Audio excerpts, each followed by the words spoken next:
Bienvenue à tous, chers abonnés, sur votre chaîne préférée Burkina Info 24. C'est un plaisir de vous retrouver pour ce nouveau numéro consacré à l'actualité brûlante de notre nation.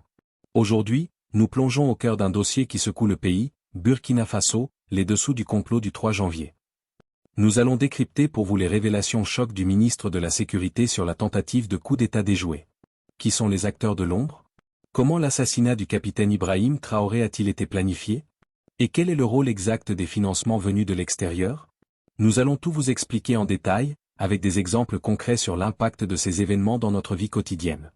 Mais avant de commencer, chers patriotes, faites grimper la barre des likes. Donnez-nous un petit pouce bleu pour encourager notre travail d'information. Et si ce n'est pas encore fait, abonnez-vous dès maintenant et activez la cloche de notification pour rester scotché à toutes nos mises à jour en temps réel. Vous êtes prêts? L'information, c'est maintenant. On commence. Le 9 janvier 2026. Le climat est resté lourd à Ouagadougou après les révélations fracassantes du gouvernement de transition. Ce qui ne semblait être que des rumeurs de couloir s'est transformé en une affaire d'État d'une ampleur inédite. Samedi 3 janvier, alors que la capitale s'apprêtait à basculer dans le repos du week-end, une opération de déstabilisation chirurgicale était, selon les autorités, sur le point d'être déclenchée. Le plan 23 heures, l'ombre d'un assassinat au sommet. L'annonce a été faite avec une gravité solennelle par le ministre de la Sécurité, le commissaire divisionnaire Mahamadou Sana. Le scénario décrit ressemble à un thriller géopolitique, mais pour les Burkinabés, la menace était bien réelle. Le plan prévoyait une exécution en 3 phases. La neutralisation, le premier objectif était l'élimination physique du capitaine Ibrahim Traoré. Il ne s'agissait pas seulement d'un changement de pouvoir, mais d'une volonté de supprimer la figure de proue de la transition pour créer un vide institutionnel immédiat. L'aveuglement stratégique, simultanément, la base de drones, nerf de la guerre contre les groupes terroristes devait être mise hors d'usage. Dans le quotidien des Burkinabés, cela signifie une vulnérabilité totale face aux menaces extérieures, les drones étant les yeux protecteurs des populations rurales. L'invasion terrestre, une fois le sommet de l'État décapité et les moyens de surveillance détruits, une force militaire étrangère devait intervenir au sol pour sécuriser le nouveau régime.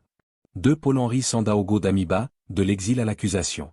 Le nom est lâché et il résonne comme une trahison pour les partisans de la révolution actuelle, Paul-Henri Sandaogo Damiba. L'ancien lieutenant-colonel, lui-même arrivé au pouvoir par les armes avant d'être renversé par le capitaine Traoré en septembre 2022, est désigné comme le cerveau de l'opération depuis son exil au Togo. Sa mission était la planification totale, explique le ministre Sana. Le recrutement ne se limitait pas aux casernes. Le plan incluait un volet social inquiétant, des civils devaient mobiliser leur propre réseau, adeptes, sympathisants, pour créer une illusion de soutien populaire immédiat après le coup de force. Cela montre une stratégie visant à diviser profondément la société civile burkinabé, déjà éprouvée par des années de conflit. 3. L'argent de la discorde, des chiffres qui interrogent.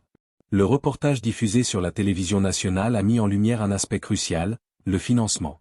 Un opérateur économique, dont l'identité est protégée, est apparu dans une vidéo d'aveu filmée dans un cadre austère.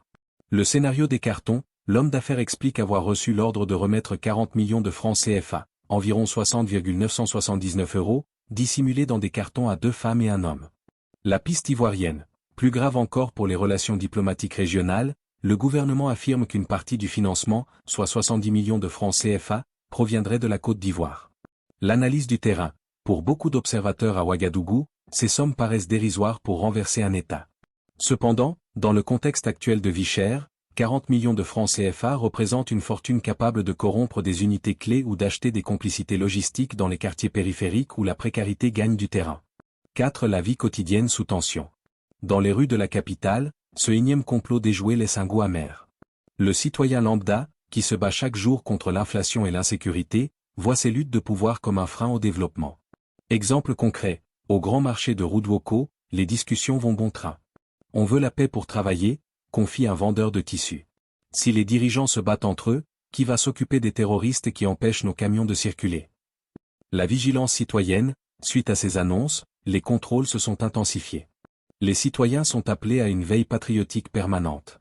Cela crée une atmosphère de méfiance où chaque mouvement suspect est scruté, renforçant la cohésion autour du capitaine Traoré pour certains, mais augmentant le stress social pour d'autres. Conclusion, une enquête à suivre.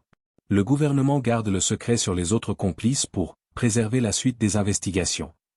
Ce silence suggère que d'autres arrestations pourraient avoir lieu dans les jours à venir, tant dans les rangs de l'armée que dans les milieux d'affaires. Ce reportage montre que le Burkina Faso reste sur une corde raide, entre une volonté de souveraineté nationale farouche et des menaces persistantes de déstabilisation interne et externe.